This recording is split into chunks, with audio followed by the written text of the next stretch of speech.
जो हमारे भीतर घटता है वो भी, और जो हमारे बाहर घटता है वो भी। अरे जीवन में घटने वाली हर एक घटना हमारी सांसों से गहरा संबंध रखती है। मतलब कि अपनी सांसों की गति पर नियंत्रण करके अपने मन और विचारों पर नियंत्रण कर सकते हैं। अगर तुम किसी सच्चे योगी या साधक को ध्यान से देखो तो तुम्हें उसके चेहरे पर एक गजब का ठहराव दिखेगा। एक सच्चा योगी बुरी से बुरी परिस्थिति में भी खुद को स्थिर और शांत रख सकता है। एक योगी अपनी भावनाओं को नहीं दबाता, बल्कि वो अपनी सांसों पर नियंत्रण हासिल करता है, और सांसों को नियंत्रित करते ही वो अपने मन पर नियंत्रण पा लेता है। और जिस आदमी का मन उसके नियंत्रण में हो, उसके पास उसकी सभी समस्याओं का समाधान है।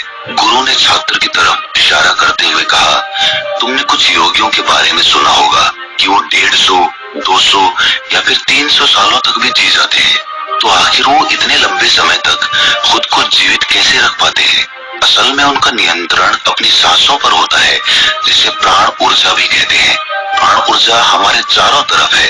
इसे कितनी मात्रा में लेना और छोड़ना है, ये एक योगी अच्छी तरह से जानता है, और वो इस काम पर बहुत हद तक महारत हासिल कर लेता है। इसीलिए वो इस प्राण ऊर्जा का उपयोग अपनी जरूरत के हिसाब से कर सकता है और खुद को दीर्घायु बना सकता है। अगर तुम अपने शरीर को स्वस्थ रखना चाहते हो, सामान्य से अधिक क्षमता चाहते हो, तेज बुद्धि चाहते हो, तो तुम्हें अपनी सांसों को समझना होगा, उन्हें नियंत्रित करना होगा, और उन्हें नियंत्रित करते ही तुम्हारे जीवन में सब कुछ व्यवस्थित हो जाएगा। असल में डर, चिंता और परेशानी जैसी कोई चीज होती नहीं है। ये सिर्फ हमारे मन और भावनाओं की उपज है, और हमारे मन व भावनाओं को केवल एक ही चीज नियंत्रित कर सकती है, और वो है हमारी सांसें। हमारे अंदर का क्रोध, चिंता, जलन, अहंकार, बदला लेने की भावना, ये सब कुछ हमारी सांसों के हिसाब से चलता है।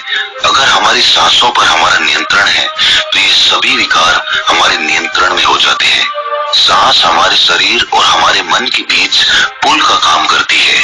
अगर हमें अपने मन तक पहुंचना है, उसके विकारों को समझकर उनको दूर करना है, तो हमें अपने सांसों के पुल पर चलना होगा। हमें अपने सांसों के जरिए अपने मन तक पहुंचना होगा, और यही एकमात्र रास्ता है अपने मन को समझने का। अगर तुमने कभी किसी बच्चे को सोता हुआ देखा हो तो तुमने अनुभव किया होगा, जब वो बच्चा सांस अंदर लेता है तो उसका पेट फूलता है, और जब सांस छोड़ता है तो पेट पिचक जाता है। यानी कि एक बच्चा अपने पेट, अपनी नाभि से सांस लेता है, जो कि सांस लेने का सबसे प्राकृतिक और सही तरीका है। अपनी इस गहरी और लंबी सांस की वजह से बच्चे का मन उत्साहित और हल्का रहता है। उसका शरीर ज्यादा प्राकृतिक तरीके से काम करता है। तुमने देखा होगा, बच्चा अपने मन में किसी बात को ज्यादा लंबे समय तक नहीं रखता, और ना ही वो किसी से ज्यादा लंबे समय तक गुस्सा रह सकता। अगर उसे किसी गलती पर डांट या मार दिया जाए तो वो कुछ समय बाद उसे भी भूलकर अपने खेल में मग्न हो जाता है। बच्चा इतना सरल इसीलिए हो पाता है क्योंकि उसकी सांसें प्राकृतिक रूप से चलती है, यानी नाभि से। बच्चे के शरीर को विकास चाहिए, विकास के लिए ज्यादा ऊर्जा, और ज्यादा ऊर्जा के लिए ज्यादा लंबी सांसें चाहिए। इसीलिए प्रकृति ने उसे ज्यादा लंबी सांसें दी है। हालांकि ये लंबी सांसें हर मनुष्य को दी गई है, लेकिन इंसान ने अपने जीवन में कुछ अप्राकृतिक परिवर्तन कर अपनी सांसों को छोटा कर लिया है। वो पेट की बजाय अपने सीने से सांसों को लेता है। हम जितनी छोटी सांस लेंगे उतनी चिंता और बकवास से भरे रहेंगे। हमारी सांसें जितनी लंबी और गहरी होंगी, हम उतने ही खुश और शांत रहेंगे। गुरु ने आगे कहा कि एक आदमी 1 मिनट में 14 से 15 बार सांसें लेता है। सांस का सीधा संबंध हमारी मन की स्थिति और हमारे शारीरिक कंपन से है। अगर 1 मिनट में ली जाने वाली सांसों की संख्या 11 से नीचे आ जाए तो हम अपने आसपास होने वाले कई कंपनों को समझना शुरू कर देंगे, यानी जानवरों की आवाजें हमारे लिए स्पष्ट हो जाएगी। तुमने सुना होगा कि शेर और बाघ जैसे खूंखार जानवर भी कुछ योगियों के सामने आते ही पालतू बिल्ली की तरह व्यवहार करने लगते हैं। ऐसा इसीलिए हो पाता है क्योंकि उन योगियों ने अपनी सांसों की संख्या को कम करके जानवरों की आवाजों, उनकी भावनाओं और कंपनों के साथ एक संवाद स्थापित कर लिया है। अगर 1 मिनट में ली जाने वाली सांसों की संख्या 9 से कम हो जाए तो पेड़ और वनस्पति जो कार्य कर रहे हैं वो समझना हमारे लिए आसान हो जाएगा।